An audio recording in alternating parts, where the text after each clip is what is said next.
So to really understand acute otitis media, we first have to understand the first principles. And the first principles mainly revolve around the anatomy. Basically understanding that the ear is broken down into three parts, the external, middle, and inner. There are these anatomical differences in the eustachian tube, which makes acute otitis media more common in children than in adults. And a few of these features include that it's shorter, it's more horizontally aligned, so it can't drain as well due to gravity. It's softer and it's smaller. And basically, those four anatomical kind of differences increase the likelihood of bacterial growth because there's poor drainage of fluid from the middle ear, causing stasis and buildup of fluid. And what makes even more sense is why children with an upper respiratory tract infection, most commonly a viral cause, why it can result in acute otitis media. Because imagine you have a child with an ERT, okay? They get some nasal congestion that then increases the negative pressure in the eustachian tube. Then you get more fluid accumulation, and then you get a secondary bacterial or viral infection of that fluid, which is just not clearing out. Okay, so I've talked about how acute otitis media is caused by viral or bacterial causes. Can anyone give me some viral causes? Rhinovirus, another R one. RSV is another one I found, but I guess any viral infection can technically cause it. Can anyone give me some bacteria? Strep pneumonia? Yes. If you're going to remember one, just say Streptococcus pneumonia. There are some red flags which are specific to acute otitis media, especially in Australia, is if the child is Aboriginal or Torres Strait Islander, as I think they're more prone to more severe complications from acute otitis media. Another red flag is if they're less than 6 months old. Other classic risk factors such as immunocompromised, if that ear which is infected is the only hearing ear, if they've already got cochlear implants, and you suspect that they've got a possible suppurative complication. So those are the 6 red flags which are in that guideline. But I think the most important one to remember for exams, at least in Australia, is if it's a child who's Aboriginal or Torres Strait Islander descent. So we've done the history, and now we want to move on to examination. What are some of the things you want to examine? General observation, and this is particularly important in pediatric assessments. So simply like just asking yourself, how unwell do they look? Do they look mildly unwell? Do they look severely unwell?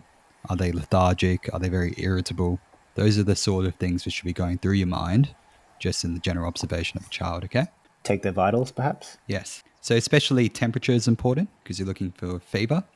But yeah, you want to look for other signs of systemic illness. So that's why it's relevant to look at their blood pressure, heart rate. So you've done your A to E, general observation and vitals. What's the next thing you're going to do? ENT exam, okay? So the ENT exam, the main thing which would be relevant to this is using the otoscope. So the terminology that's important for describing the tympanic membrane, is it intact or is it perforated? Is it bulging or non-bulging? Is it opaque or transparent? The color, is it red or is it not red? Is there fluid or air behind the eardrum that you can appreciate or through the eardrum? Can you see the bones if you're at this level? Is there anything else? There's one more. Light reflex. Light reflex. Yes. So the 3 ones which are commonly described as red, bulging, and opaque. So you look down the ear in the ENT exam. It's also important to do one other thing around the ear. Can anyone tell me what that would be? Something you would assess for. Hearing? Hearing is relevant. Wasn't what I was getting at. Press around the ear? Yes. Essentially, there are no standard investigations for acute otitis media. The only time is that you may consider a CT or MRI if you suspect that there is some risk of some intracranial complication, some very, very severe complication. But otherwise, there are pretty much no investigations for acute otitis media. So you move on to management. So management can really be broken down into 2 groups. The children who have mild illness with no red flags, and then you've got the group of children who are high-risk groups or they're severely unwell. So let's just start off with the stock standard child with like a mild illness with no red flags. So it's 4 main things. Simple analgesia. Yeah. No antibiotics. You want to tell the parent to observe the child for around 2 days. If they're improving after 2 days, that's good. They don't require any antibiotics. However, if they're not improving after 48 hours, they usually require a 5-day course of amoxicillin. So these are the guidelines which I've been looking at, okay? Mild illness with no red flags, common condition, you may get an OSCE for sure. Next, we move on to the high-risk groups and severely unwell. So you give the simple analgesia, but instead of no antibiotics, you start them immediately on a 5-day course of amoxicillin. You want to tell the parent to observe them for 48 hours to see whether they're improving or not, okay? And if they're not improving, what do you do? Give them different antibiotics. Augmentin. Yes, Augmentin, which is amoxicillin and clavulanic acid, okay?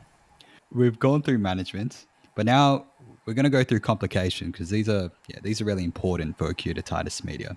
So I'd say the common ones are like the tympanic membrane perforation, chronic suppurative otitis media, and otitis media with effusion or glutea. The rare one, which is a red flag condition, is mastoiditis. And the other rare ones include facial nerve palsy, labyrinthitis, and abscesses. And the 4 key takeaways I really wanted you to understand were that anatomical differences in the eustachian tube make children more prone to acute otitis media. A red, bulging, and opaque tympanic membrane are the classic otoscope findings of acute otitis media. Most cases of acute otitis media in children resolve spontaneously and do not require antibiotics. And lastly, simple analgesia, observation for 48 hours, and parent education are key components of treatment for all cases of acute otitis media.